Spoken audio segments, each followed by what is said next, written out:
Bonjour, dans cette vidéo, je vais vous montrer un exerciceur qui permet de s'entraîner à poser des soustractions. Il sera particulièrement utile pour des élèves de cycle 2 et de cycle 3.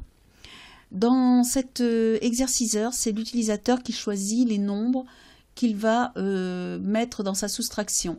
Alors ces nombres doivent être inférieurs à 999 999. Prenons tout de suite un exemple avec un nombre qui serait par exemple trop grand.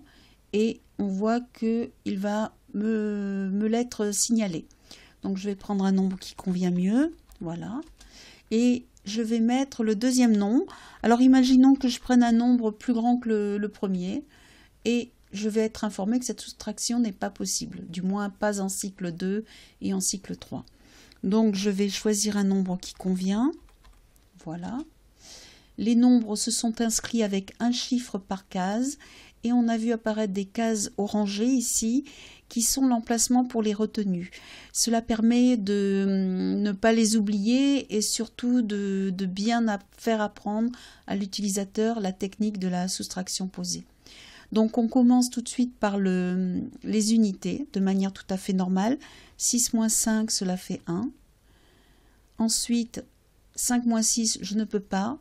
Donc je vais mettre une retenue ici qui va apparaître de l'autre côté ici, puisqu'elle va être soustraite dans cette colonne.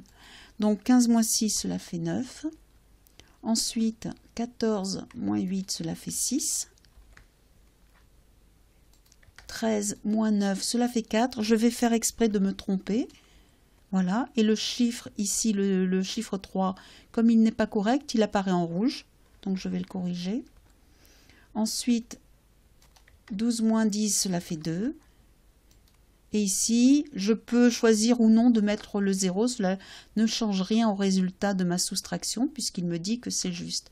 Alors, j'aurais pu aussi bien choisir de ne pas mettre la retenue ici. Par exemple, de dire tout de suite 12 moins le 10, ça fait 2. Il m'aurait dit tu as oublié une retenue, mais la soustraction est juste. Par exemple, si j'enlève celle-là, il me dit tu as oublié 2 retenues. Voilà. Si à un moment donné dans ma soustraction j'ai besoin d'une aide, je peux aller voir le corriger, revenir et continuer. Alors, où trouver cet exerciceur? On le trouve sur mon site saintpauldevence.info, le prof 2.0. Nous allons nous y rendre. Dans la partie cycle 3 ici et dans soustraction posée. On voit un petit récapitulatif ici de ce que je viens d'expliquer. Et on peut aller télécharger le fichier Excel. Alors c'est un fichier qui est compatible avec toutes les versions d'Excel, y compris les plus anciennes, et il est compatible également avec OpenOffice Calc. J'espère que cette vidéo vous aura plu, que cela sera utile aux enfants de cycle 2 et cycle 3 qui apprennent à poser des soustractions. Je vous dis au revoir.